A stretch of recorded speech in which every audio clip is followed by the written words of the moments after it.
What is up, guys? It is Zach, and welcome back to my channel. So today, we are going to be talking about Back 4 Blood, as I got to try out the closed alpha for Back 4 Blood, and I have a lot to say about it. Unfortunately, I'm not going to be showing you my own gameplay, simply because my computer is just not that good with running games, so I wasn't able to run it at any good graphical settings, and even then it still ran a bit poorly. So unfortunately, none of my own gameplay, and I wanted to stream it, but I just don't think that's gonna happen. So unfortunately, I'm gonna have to use base gameplay shown off by Turtle Rock Studios. But either way, I had a lot of fun with it, and I'm going to be sharing with you guys today a bunch of information that I've learned personally by playing the alpha. So without any further ado, let's get right into it. So the first thing I really want to point out here is that if you are a fan of Left 4 Dead, this game is going to be for you, because this game through and through feels like Left 4 Dead. That is really what I wanted from this experience. Even if they make some changes or some additions that aren't like Left 4 Dead, I want the core gameplay experience to feel just like Left 4 Dead. And sure enough, it does. It really does feel just like Left 4 Dead, just like I remember it 10 years ago. And honestly, it's such a fun time to play. Even though, like I said, my computer definitely didn't run the game as well as I would have personally wanted to, it was still a fun time. And like I said, Left 4 Dead fans, you are in for a treat. I think one of the most important aspects to talk about with this game is the card system, because that is the new big thing that this game introduces that is definitely unlike Left 4 Dead. And as someone who is a Left 4 Dead purist, I can say that these cards are an excellent addition. I absolutely love this new card system they added. Basically, these cards are almost like perks that you can use on yourself in the game. You're allowed up to 15 cards or 15 perk cards to have equipped, but you can only draw a certain amount before you start the round. So you'll have like 3 cards in reality equipped. And these cards range from things from like having health be increased, having ammo capacity increased, reloading speed increased, so many different attributes that can be attached to these cards. And it goes as far as having cards be not only applied to yourself, but your teammates as well. So you can have a card that's like a 10% health increase that applies to you and your teammates. And it just really changes the game on how you're going to play, because each person can apply their own cards to themselves. These cards aren't shared between all the players. Each player picks their own cards. And for me, given that I'm one of those people that really suck at shooting games and I get down a lot, for me, I always choose cards that are more health-based, that increase my health, or will increase my health as I'm healing someone. Those kind of cards are important to me so that I don't go down that often. But some people might go through ammo like it's single dollar bills at a strip club. So they might want cards that increase their ammo capacity or increase their stamina if they're people who like to run, etc., etc. There's so many different combinations, and it's really, really cool to see. And of course, there are also cards that the game creator plays against you, which is where I get into the other really cool thing I've noticed about this game. So remember my confusion in my past videos about the Special Infected and why they had different names?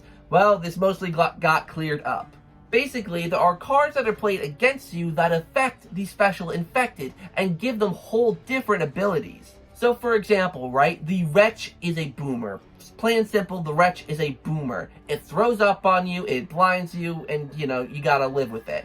But there is a card that can be played against you where the bile or the puke becomes acidic, like the spitter from Left 4 Dead 2. Where when it hits you, it actually does damage. That is a perk that is used on a card that is used against you. And I'm presuming there will be more special abilities added for each Special Infected. And that's where I learned that the Hawker and the Stinger are different, because the Stinger is a hunter, just a flat-out hunter. But the Hawker is what gets the phlegm and sticks you to the ground.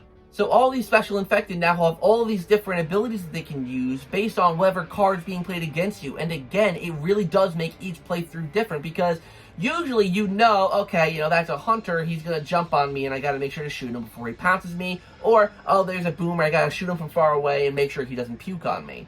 But now, all these Special Infected could have a different ability based on whichever playthrough you're doing, or whichever card's played against you. So, a Wretch could be completely different acting in one playthrough as opposed to another.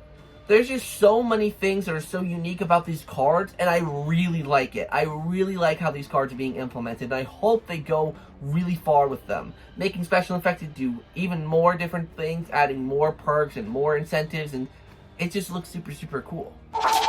Also, I love the way the characters interact in the game. It really feels as if they're all there with each other, and this is something I kind of feared since there's actually going to be 8 playable characters as opposed to 4, where you actually choose from a roster instead of the characters being preset and you just choose which one you want.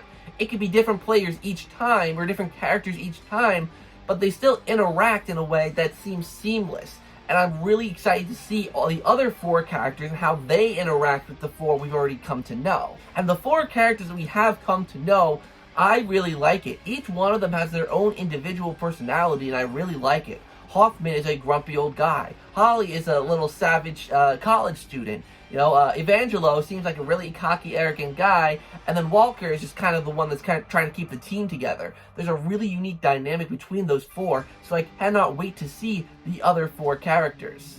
If there's anything that I really hope there is more of, I really hope there are more Special Infected. Now, I'm personally presuming that there are going to be more Special Infected. I'm presuming that what we've seen so far is nothing, you know, compared to what they've got. But if there are any kind of Special Infected I do want, I really hope they do offer more of a unique variety of Special Infected. And what I mean by that is the Special Infected in Back 4 Blood, like I mentioned in my analysis videos, just kind of come straight at you, with the exception of the Stinger. All of them just kind of come at you, you know? So I really would want a Special Infected like the Witch, one that you want to avoid, you know, at all costs. Don't shoot her or him. Don't do anything with it. So more variety in the kinds of Special Infected that you face. You know, not just ones that come charging at you and you gotta shoot it. More like the Stinger that kind of hides far away and then jumps at you. Just the more variety in the Special Infected, the better. And I get it. There are other cards that definitely tweak the Special Infected that we already have to make them more unique, and just offers more variety in the Special Infected. But I definitely do want more Special Infected for A, visual design, and B, just having more just types. I don't really know how to describe it besides the fact that, for example, having a Special Infected that you don't want to bother, you know, interact with, like just stuff like that. Just offering more types. Another thing I really like, I'm going to go back into things I really like here, just the kind of variety of the tools at your disposal.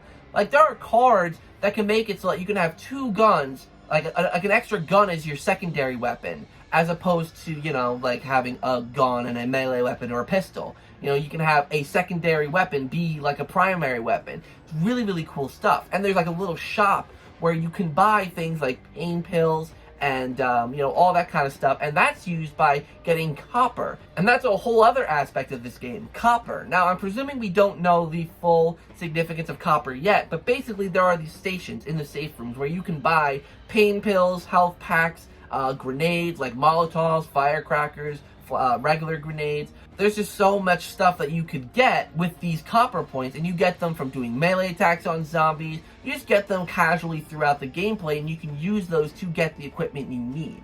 And it's just really cool. I think it's a really cool way to make it easier for people to get the supplies they need, rather than just hoping you'll find them out in the wild. Another thing I really want to praise them for is the music. Now, I do miss the music whenever a Special Infected would appear.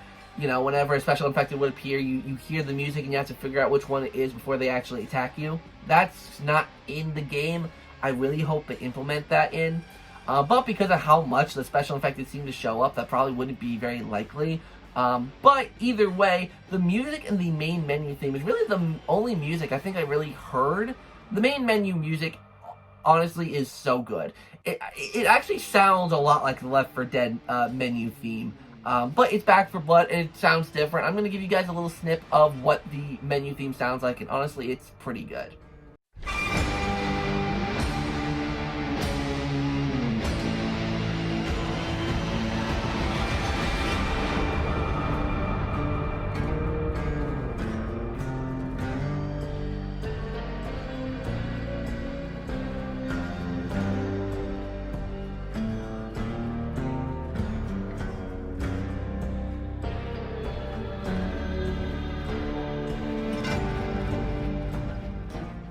So overall, guys, yeah, Back 4 Blood, the alpha, even though I had a lot of technical issues with the game, it just didn't run well for me, I still had a really good time playing it. I still, like, love it felt like Left 4 Dead. It just felt amazing. It just felt amazing. There's no other way to put it. So, thank you guys so much for watching this video. Hopefully you enjoyed. If you got to play the Back 4 Blood Alpha, let me know what you think down below in the comments. And yeah, so I don't know what to say besides thank you guys for watching. And I've created a playlist for Back 4 Blood. So if you missed any of the videos that I've done so far in Back 4 Blood, definitely check out the playlist. Everything you need is there. So thank you guys so much for watching this video. Hopefully you enjoyed. Make sure to like, comment, and subscribe. All that stuff down below. Click on the notification bell so you're notified when I upload videos. And check out the merch store. There's some cool ZakPak merch up on there. And yeah, so thank you guys so much for watching. Hopefully you enjoyed. And until next time, I'll see you guys in the next video.